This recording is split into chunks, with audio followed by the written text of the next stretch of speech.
महाभारत सामान्य परिचय के इस अंतिम वीडियो में आप सबका हार्दिक स्वागत है।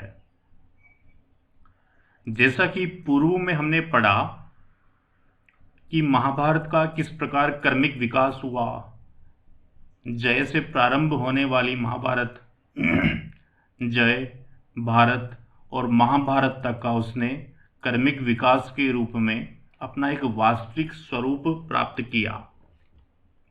तो ये महाभारत का एक क्रमिक विकास रहा। किस कालखंड में हम महाभारत की रचना मानते हैं, किन्होंने किस प्रकार से इस महाभारत नामक विशाल बृहदतम महाकाव्य की रचना की, इसमें 18 पर्व, उनकी क्या विषय वस्तु है, कौन कौन से आख्यान उपाख्यान गीताएं किन किन पर्वों में उपनिबद्ध है, इन सब सामान्य विषयों को हमने पूर्व कुछ वीडियोस में पढ़ा। अब इस सामान्य परिचय के इस अंतिम वीडियो में हम जो कुछ विषय शेष रह गए हैं उनको समझने का प्रयास करेंगे।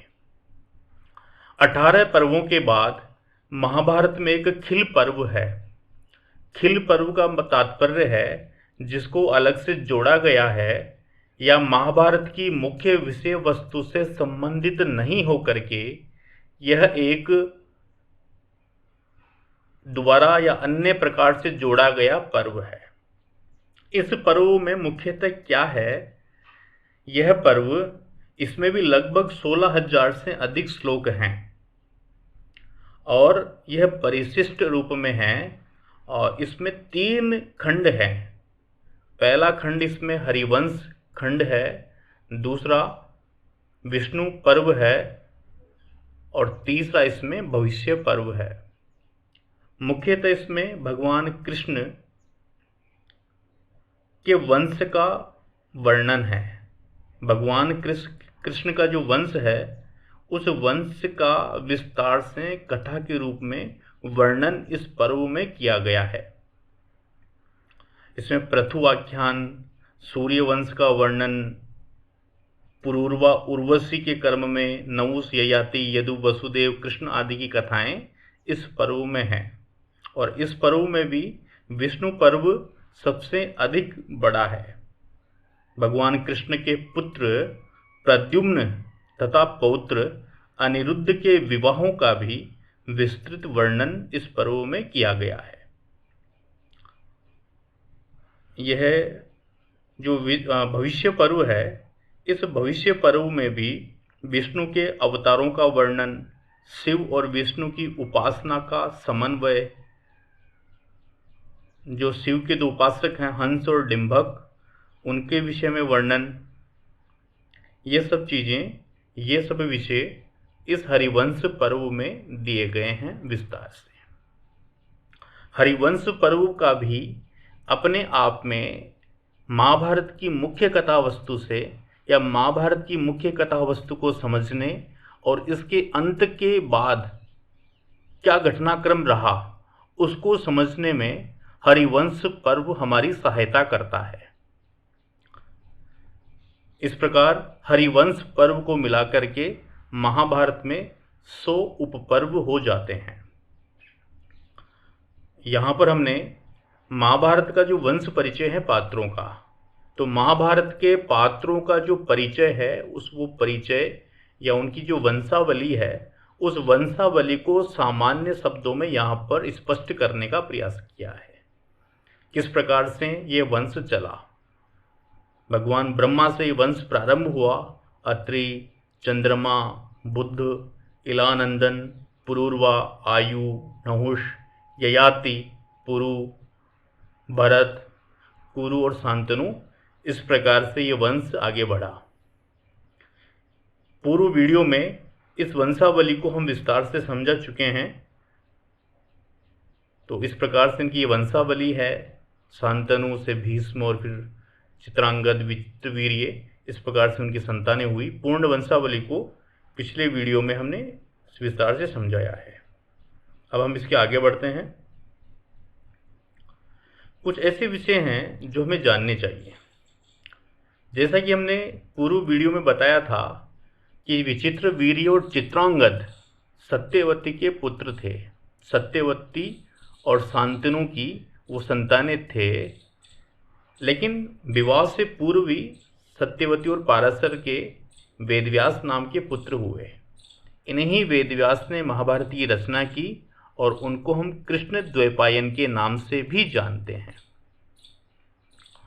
वेदों को विभाजित करने का कार्य भी इन्होंने ही किया, वेद व्यास, इसीलिए उनको वेद व्यास के नाम से भी जाना जाता है।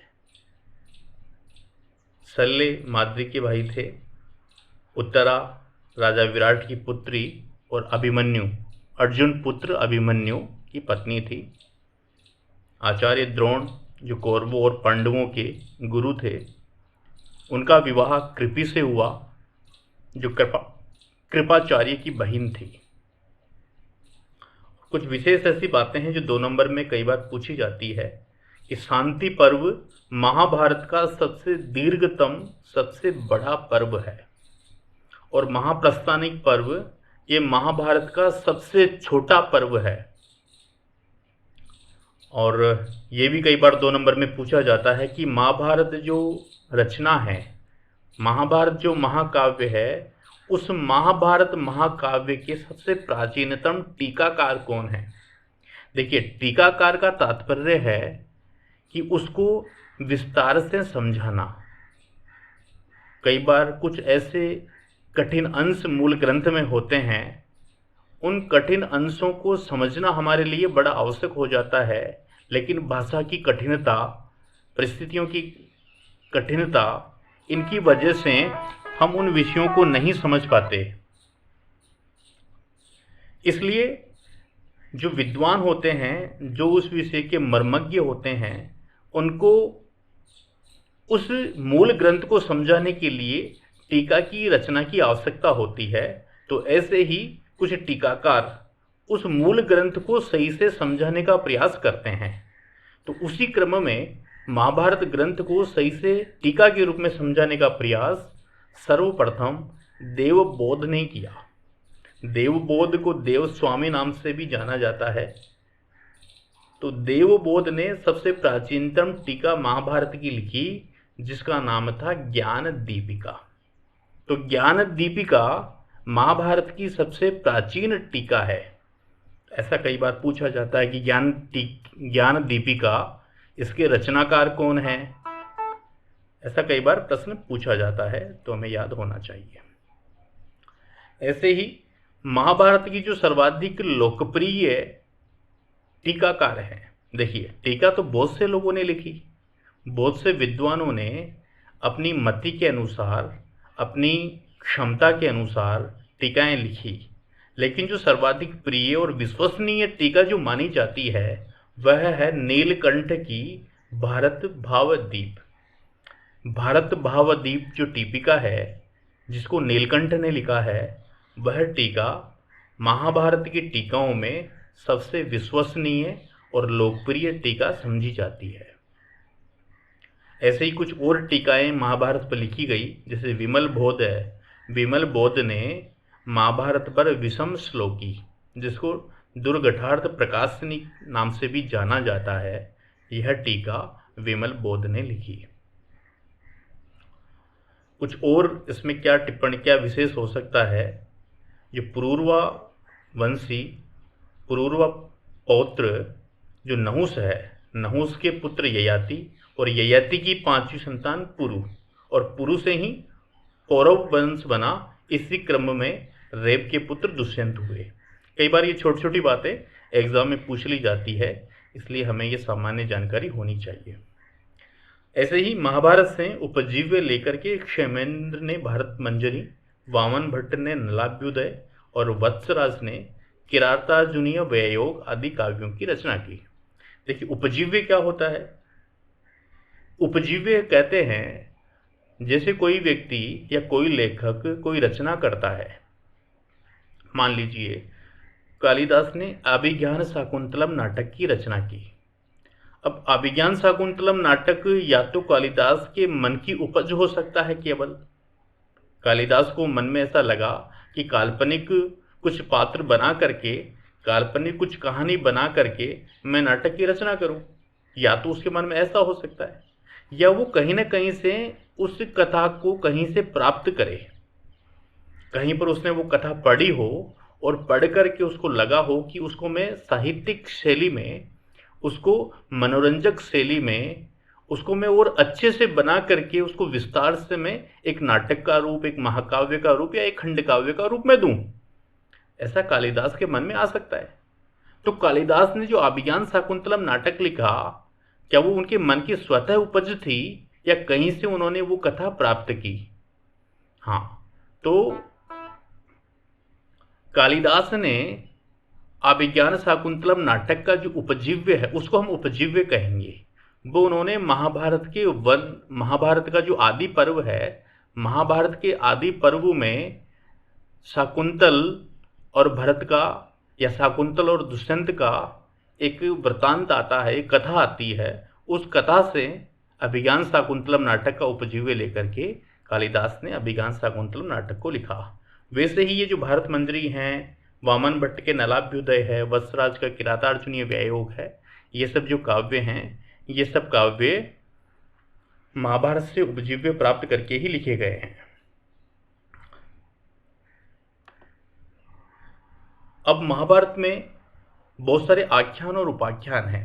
जैसे मैंने बताया कि शकुंतलोपाख्यान, शकुंतलोपाख्यान महाभारत के आदि पर्व में है, जो जो अध्याय संख्या 68 से लेकर के 74 तक लिखा गया है। कुल इसमें 6 अध्याय हैं। तो शकुंतलोपाख्यान आदि पर्व से लिया गया है, जिसमें मेनका और विश्वामित्र की पुत्री शकुंतला और विख्यात राजा दुष्यंत, इन दोनों के प्रेम विवाह का वर्णन इसमें है। और इन दोनों से दुष्यंत नाम का एक पुत्र उत्पन्न होता है। दुष्यंत से ही आगे कुरुवंश चला।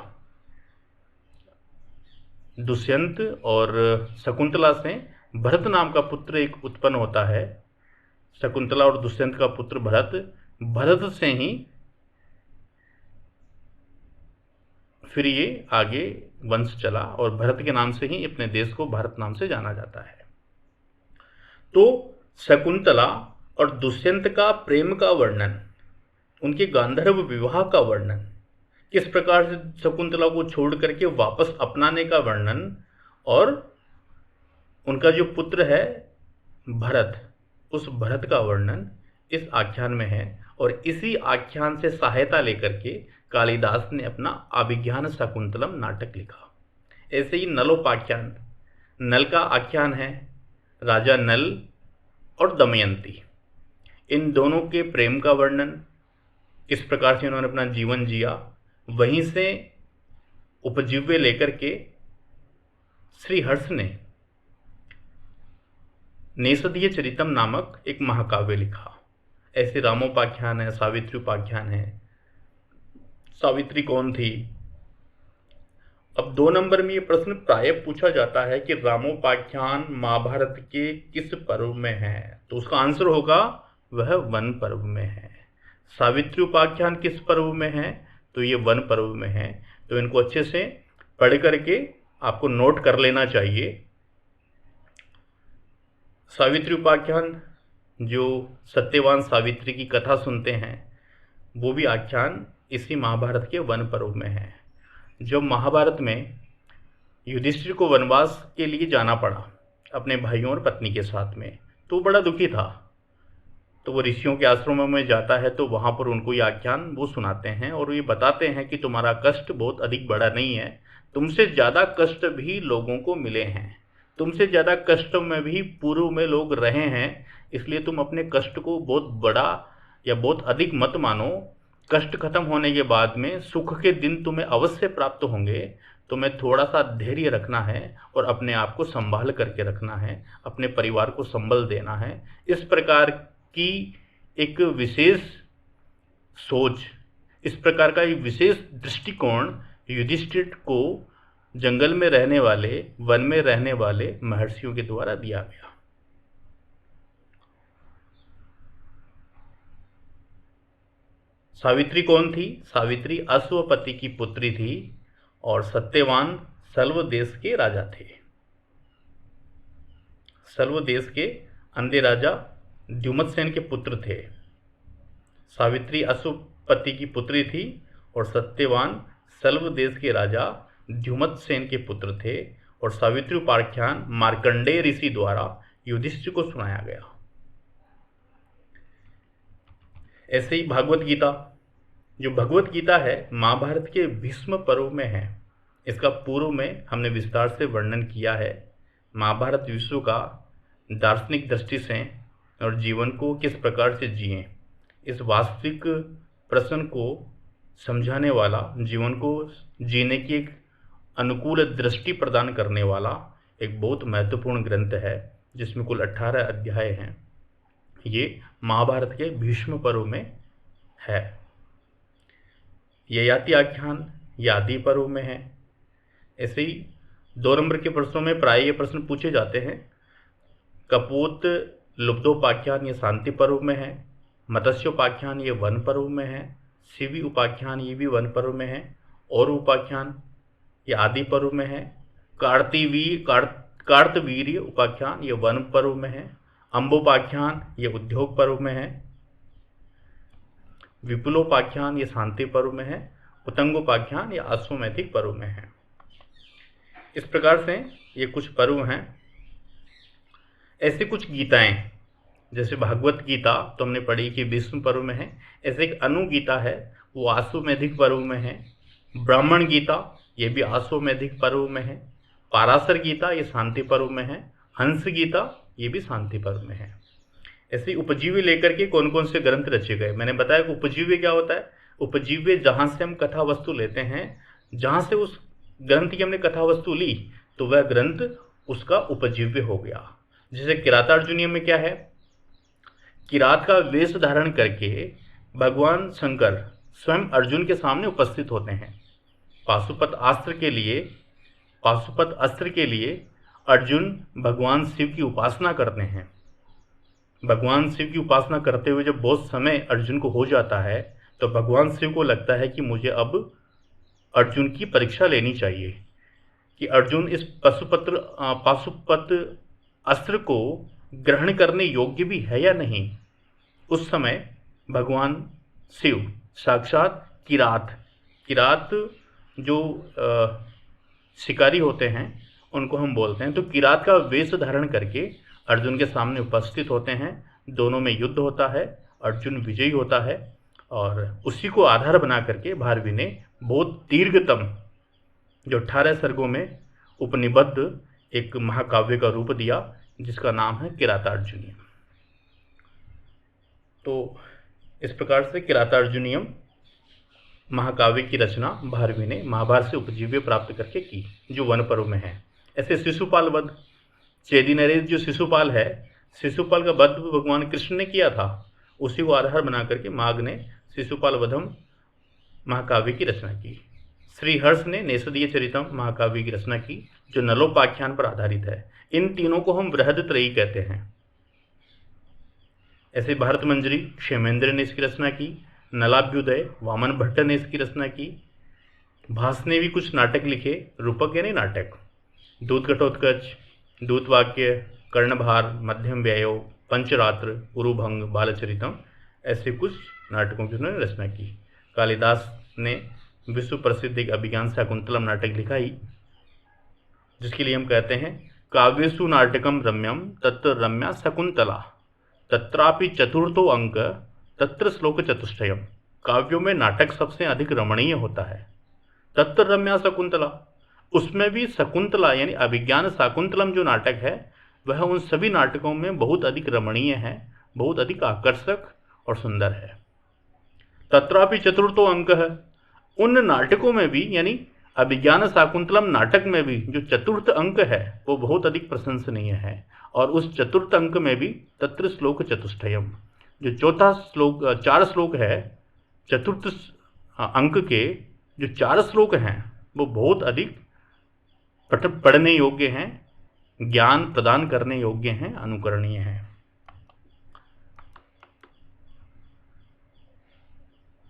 इसी क्रम में वेणी संहार जो नाटक है उसका भट्ट नारायण ने उसकी रचना की। बालचरितम नाटक की रचना राजशेखर ने की। किरातार्जुनीय व्यय की रचना वत्सराज ने की। चंपू काव्य हैं, चंपू काव्य उनको कहते हैं गद्य पद्य मयम चंपू नृत्य विधीयते, जो गद्य और पद्य का मिश्रण जिसमें होता है, जिसको हम ना तो गद्य काव्य कह सकते हैं और ना ही पद्य काव्य कह सकते हैं, दोनों का मिश्रण जिन काव्यों में होता है उनको हम चंपू काव्य कहते हैं। और नल चंपू जो एक बहुत प्रसिद्ध चंपू काव्य है उसकी रचना त्रिविक्रम भट्ट ने की। भारत चंपू की रचना अनंत भट्ट ने की। पांचाली स्वयंवर चंपू की रचना नारायण भट्ट ने की और भारत चंपू की रचना राज चूड़ामणि दीक्षित ने की। इस प्रकार इन ग्रंथों की रचना हुई। तो इन सब ग्रंथों की रचना जो ये बहुत प्रसिद्ध ग्रंथ है, केवल उनका हमने यहाँ पर विवरण दिया है जो बहुत अधिक प्रसिद्ध है। ऐसे बहुत सारे हजारों ऐसे काव्य, महाकाव्य, नाटक, चंपू इत्यादि हैं जिनकी रचना महाभारत से उपजीव्य प्राप्त करके की गई। उनका वर्णन करना यहाँ पर संभव नहीं है। जो बहुत प्रसिद्ध महाकाव्य, खंड काव्य, नाटक, चंपू हैं उनको यहाँ पर हमने बताया है और भी आपको गहन अध्ययन इसका करना चाहिए। मैं मानता हूँ कि 2 नंबर के प्रश्नों में और जो विस्तार से पूछे जाने वाले प्रश्न हैं उसका सामान्य से सारे विषय हमने यहाँ पर उपस्थापित कर दिए हैं। आपको और गंभीरता से इसको पढ़ना चाहिए और सभी विद्यार्थियों से मेरा निवेदन है कि इन विषयों को पुस्तक के साथ में और अच्छे से पढ़ें और जो अंश समझ में नहीं आते हैं वो मुझसे या कमेंट बॉक्स में लिख करके मुझे कोई प्रश्न पूछ सकते हैं यदि आपके मन में ऐसा कुछ है तो। और सभी विद्यार्थी इस चैनल को सब्सक्राइब जरूर करें। धन्यवाद।